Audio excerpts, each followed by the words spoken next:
So things have been a bit chaotic recently, given various factors. Basically, I had some technical difficulties with my computer, and I was not able to make like thumbnails for my videos for a little bit, so some of my videos went up without a thumbnail for a little while. And then I got super sick, like, sinus pressure is like killing me kind of sick. You know that kind of like sick. I don't know whether it's like a cold or flu or what have you. I can never tell the difference, but it's like, you swallow and like the pain is so bad that you want to scream, but you know that screaming would just like irritate your sinuses even more, so you can't. It's like you just want to avoid using your mouth for anything because like your sinuses are so like messed up that any like vibration of any sort just hurts. So that's where I was for a little bit there. Thankfully that was only like the first day or so.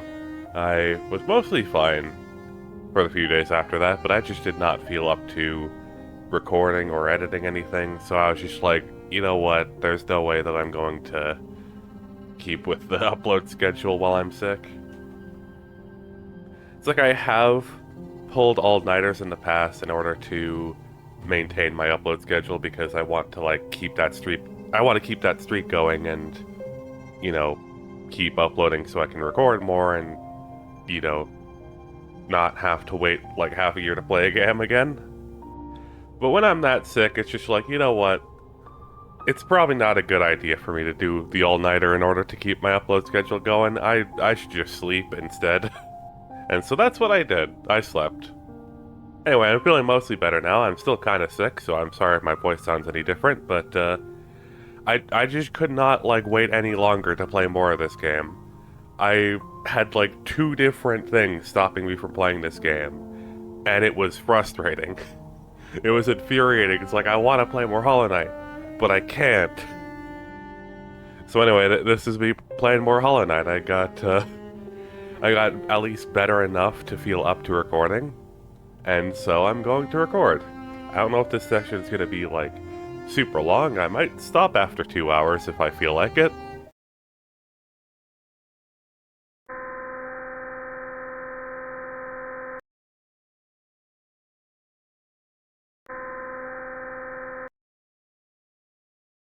But if nothing stops me from just recording the normal amount of time, I still will.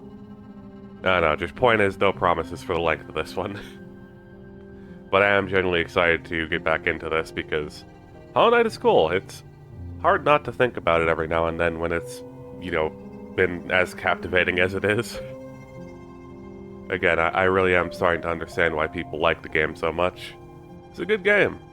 It is a really good game. Imagine my surprise when I found out it was developed by 3 people. Like, I know that this isn't like a AAA game or anything like that. If it was a AAA game, I would not be praising it. Because it would not be as good as it is if it was a AAA game. If this was a AAA game, this would be incredibly mediocre. It's because it's an indie game that it's so good. But like, 3 people? I thought that we were at least talking like Deep Rock Galactic team size, like 30 people or so, but no, 3. 3 people made this? AAA companies have even less excuse to be as lazy as they are. Anyway, I suppose, might as well get back into it. We left off in the Ancient Basin, and, I actually have, something I was meaning to talk about. Feel free to skip to the time on screen if you don't want to hear me ranting about game design, but I've been thinking about the sort of take that I had on the boss that I just fought, the, Broken Vessel / Lost Kid. I certainly had some opinions when I first tried that boss, and I think I think that the specific things that I said in that session were wrong on reflection, but that how do I put this? I don't think it was my fault that I came to the wrong conclusion that I did. And you might be thinking I'm about to like blame the developers here, But I actually don't think it was the developer's fault that I came to that conclusion either. It's a weird situation, but like, first of all, if it's not incredibly obvious already, I am super passionate about game design stuff. I think about game design stuff all the time, and it's the lens through which I view most games and the things that exist in the games that I play, and, stuff that comes from the games in question. And this is a very sort of like deep game design topic that I think about from time to time. How should difficulty be like balanced, you know? It's like, okay, does everyone watching know Getting Over It with Benning Foddy? I almost said Benning Foddy. Everyone knows Getting Over It with Bennett Foddy, right? That is a rage game essentially.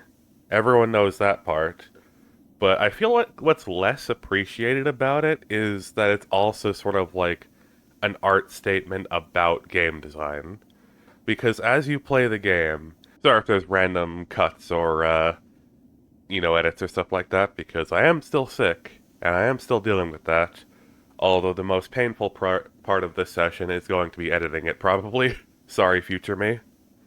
But I just could not wait any longer to play this game, so too bad. Future me will have to put up with with having to make the cuts. Anyway, in Getting Over It with Bennett Foddy, he talks about how when he makes a challenge for the game, and he tests that challenge himself, it's hard to tell whether his failure to beat the challenge is because of his failing as a game developer and he should make it easier, or if it's a failing as a player and he needs to simply practice and get better. How is one supposed to know which of the two that it is, right? That's kind of like a big game design question that there's not really a good, clean answer to, you know? You just gotta, like, trust your gut a lot of the time and just, if you have play testers, then, like, all the better. You can, like, you can get their feedback and stuff like that. But that's not the, like, silver bullet for killing this issue either, because I don't claim to know a whole ton about the game's like development industry, but correct me if I'm wrong. I don't think most playtesters speak game design as like a fluent language, you know? I don't think they are well equipped to be able to answer that question either, even as an outside observer. So why am I talking about all this? What does this have to do with the broken vessel? Am I trying to say that it was too difficult and they should have realized it was too difficult and made it easier? No, not really, because what I'm actually trying to get at is, in general, it's hard as a developer to understand how a first-time player is going to, like, respond to something like that. And even if you know that a player is going to struggle with something, how can you know whether that's, like, an issue of the player being bad at the game or an issue with the boss itself? And again, it may sound like I'm trying to make a statement on the difficulty of the boss. Strangely enough, no, I'm not actually even saying that the boss's difficulty is, like, bad or that they should have changed it. Weirdly enough, I'm saying that the tells could have been better. While editing, I was able to pick up on everything and realize that, it's actually quite simple how the boss works, and if I, like, stopped to pay attention, it would have been actually rather simple for me to figure out how the pattern works, and I probably would have been able to beat it a lot faster than I did. However, when I was fighting it, I was not simply watching myself from the past fight it. I had to, like, act in the moment and focus on the now.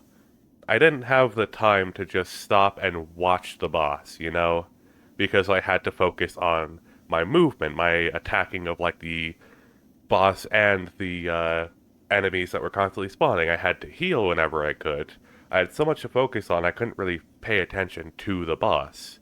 And I don't think that that's the developer's fault, because when you're testing a game that you made, you designed the boss. You know what the tells are, and you know exactly how it functions. From the standpoint of someone who knows exactly how that boss works, it seems completely fair. Like, I've heard the opinion that it's actually one of the best bosses design-wise in the game, and if I were to fight it again right now, I may very well come to the same conclusion. But I did not fight it as someone who knew exactly how the boss works and what its patterns are and what its tells are. I fought it completely blind, without any experience, without any idea what was happening. It was only upon being able to watch and dissect the footage that I was able to realize, oh, this is actually a lot simpler than it felt like it was in the moment. So it's this weird kind of issue where I don't think my experience with the boss was not valid. I don't think it was my fault that I came to the conclusion I did. I don't think it's the developer's fault that I came to the conclusion I did either. But I also don't think the conclusion I came to was correct. It was valid, but it was not correct, you know? I would not stand by that opinion, but there's no denying that that's the opinion that I had immediately coming off of that boss. Does that make sense? Well, whether it does or not, thanks for listening to my TED Talk. Or I guess the better meme would be to call this a GDC talk. A little GDC mini for you. From some nobody who has never made a game before. Well, never made a complete game before, but you know what I mean. So yeah, anyway, Hollow Knight. I actually, I've mentioned several times through the series that, I've been talking to my friend Peter about this game. You know, Peter knows what I consider a spoiler and what I would want to know about the game. Like, he's done a pretty good job of, like, keeping me unspoiled to all the stuff that I consider spoilers. But he did ask me if I wanted to know about something that he knew that I would never figure out in a million years on my own.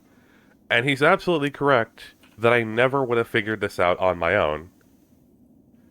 I'm not going to actually use this because it seems like a terrible idea to actually do so. But I learned that this is a thing you can do.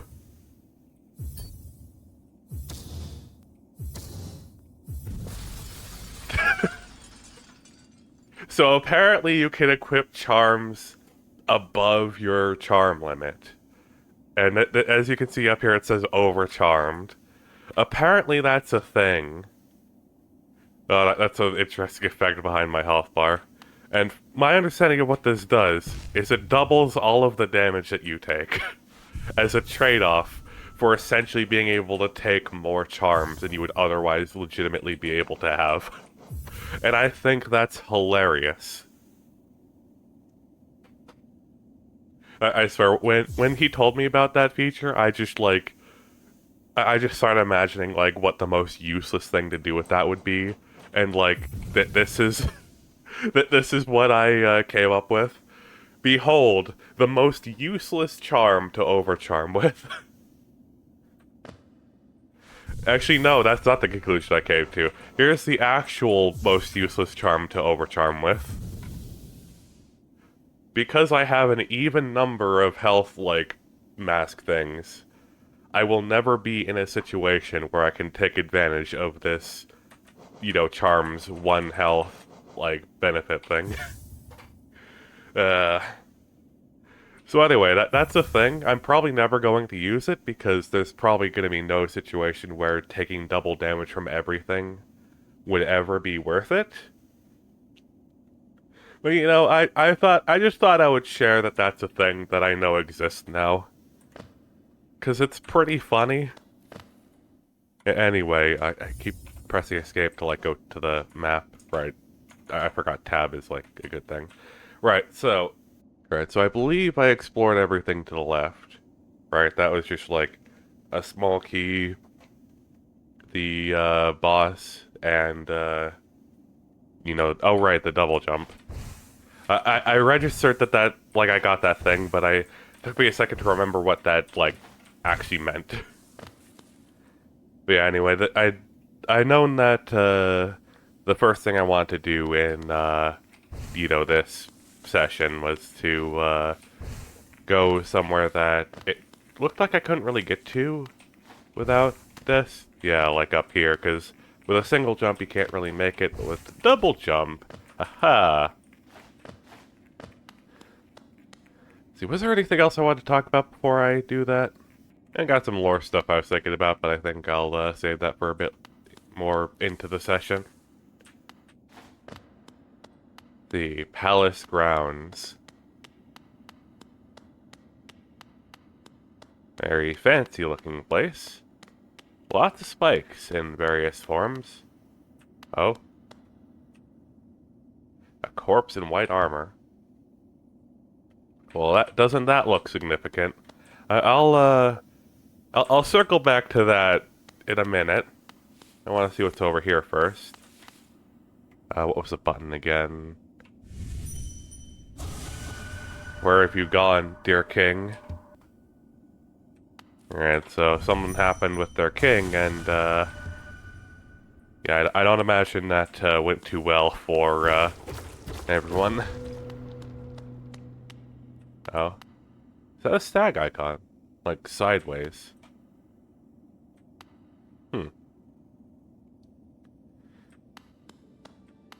Hidden station.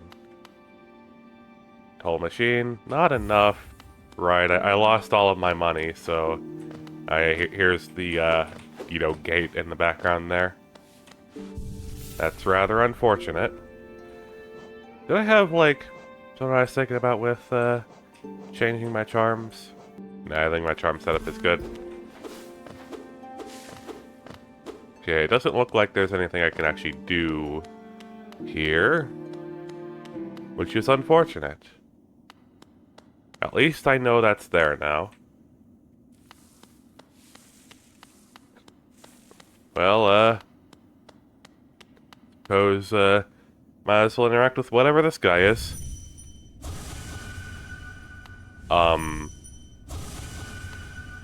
Excuse me?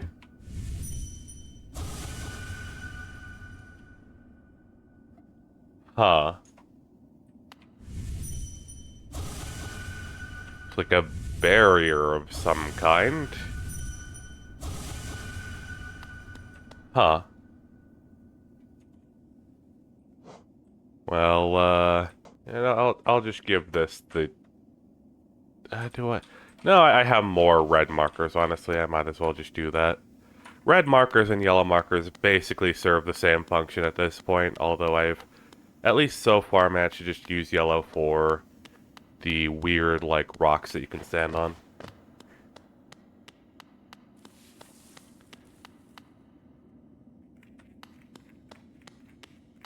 Right, so how am I gonna get money at this hour? That's the start, but it's not going to, you know, it's not going to give the results that I need, you know? Actually, how much money do the Maulurks give? That's the real question. And how to remember the buttons. Okay, it's S to do this. Oh. I thought I was at my destination. I forgot there was a little pillar in this room.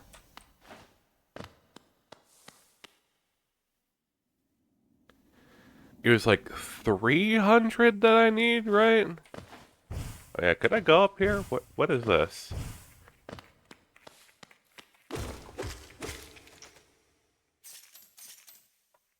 Oh, this is on the map, but I never... Oh.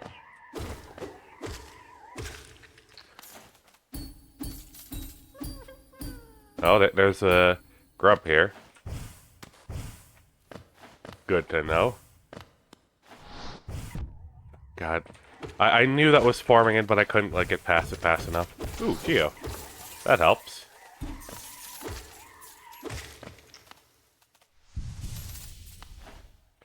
That certainly furthers my goal.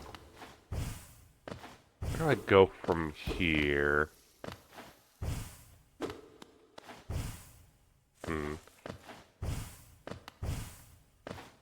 Wonder if I can get up there. Oh, yeah, there we go. I knew that was possible. I knew it. Ooh. Okay, I don't want to, mess up. Okay. Oh. I hit it, but I hit the thing at the same time. Weird that can happen. Okay, that's pretty easy to get up to, at least. Okay, hang on. I've got to know something about my, Oh, interest. Wait. I can do the, like, dash thing, and then double jump out of it. Could I use that for this? Okay, I gotta be faster on the draw with that, though.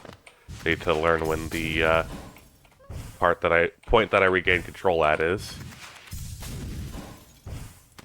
Ha. Okay. Oh, I see.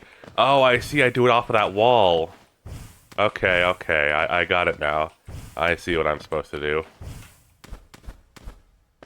Because I could do this off of walls. I keep pressing it too early because I, like, don't estimate correctly when I regain control of my character.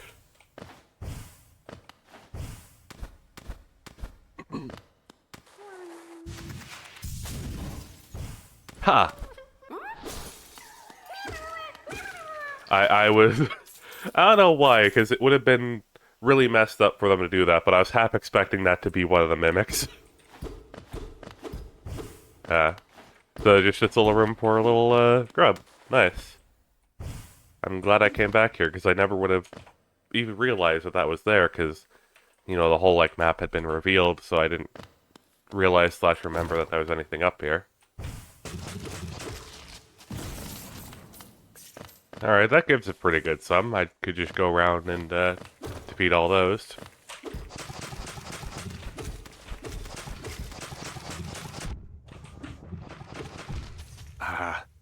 It's difficult approaching from that angle. There we go. Oh. I got a, thing. Come on, collect. There we go. Yeah, I have like 700 essence now, so I definitely want to revisit that one person. See, Molark. How did this foolish creature lose its legs? I suppose it's possible to lose anything if you really try. That is true.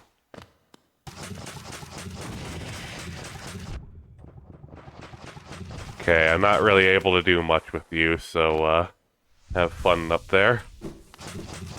Ooh.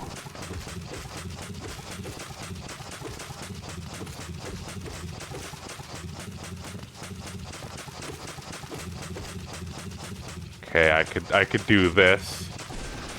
What? Ah. Well, here's the thing. Healing is more important, so...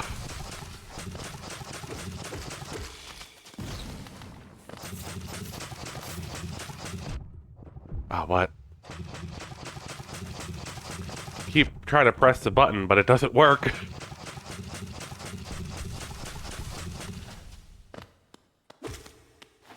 It's weird. I don't know why it wasn't working at all. Wait, I bet I could climb up that now.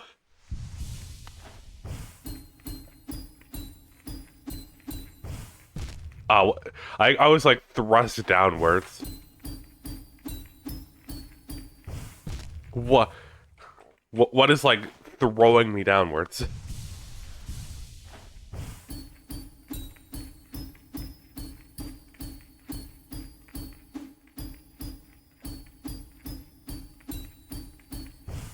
Ha! I knew it. You could traverse that area in reverse now. Oh. The infection creeping through the kingdom's dead veins. Does it have a mind? Does it produce soul? Is it truly alive? It would seem so, given every, thing we've seen. I always think that,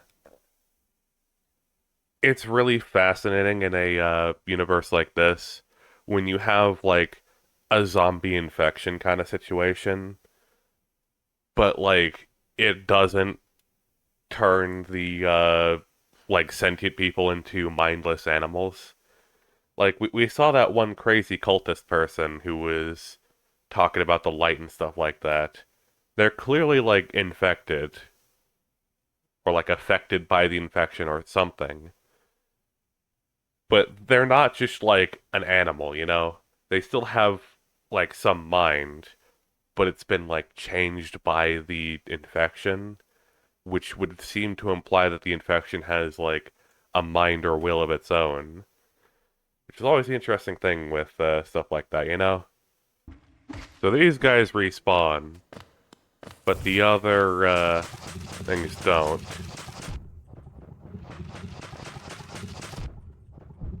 I swear I'm pressing up and A, and nothing is happening. Like, what? I don't understand. Keep in mind I've never played Dark Souls, but is this a Dark Souls situation where, like, you gotta go to the bench, in order to respawn the bigger enemies? That would make sense. It's supposed to be annoying if the Bollarks respawned every couple seconds if you just leave the room. But if, like, the shadow things respawn, then I don't think anybody would actually care. Speaking of Shadow, isn't our character like Shadow? We are called, like, a little shadow and whatnot, and this area is, like, all shadow. And, like, as if to, oh god, I didn't even think about where I was going. I didn't realize that this is where I was. But as if to give me more to think about, one of our own kind is literally here. So, like, what connection do we have to this place, right? Heck, maybe we don't even have any connection to this place, and it's just simply that, like, our character's kind has a connection to this place. You know, like, we may be brothers, but, we're not from the same place kind of situation. You know, that should basically be enough for, the Stag Station, I think.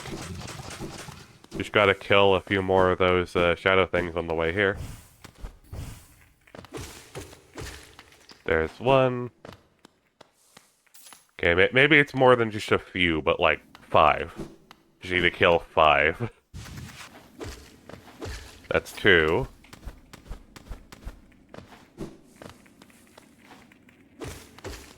That's 3. That's 4. Ow. I really should have grabbed onto the wall there. And that's 5. Okay. Speed! Wee!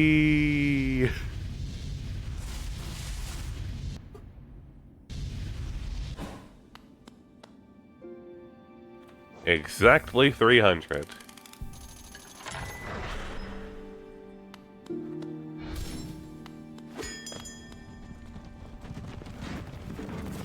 Hello.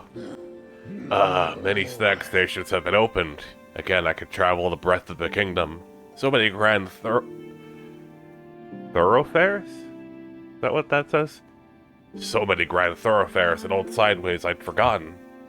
Somewhere amongst the lions lies the Stag Nest, the place where I was born and raised. I'd thought its location lost to my failing mind, but now I can almost remember the path. If you keep opening Stag Stations and beckoning me through them, perhaps I'll again find that nest. I would like that very much. What station is this, hidden all the way at the bottom of the world?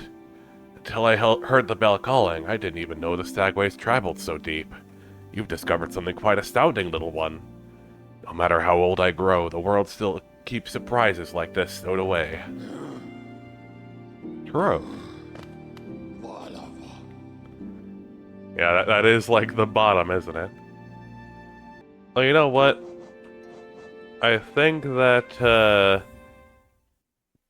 seeing what I can do with my 700 essence is a good first order of business. Like, you'd agree? I can double jump now, it's really nice. Hello there. Ah, Wheeler, you've returned. Let me have a look at the Dream Nail. So you've collected 300 essence.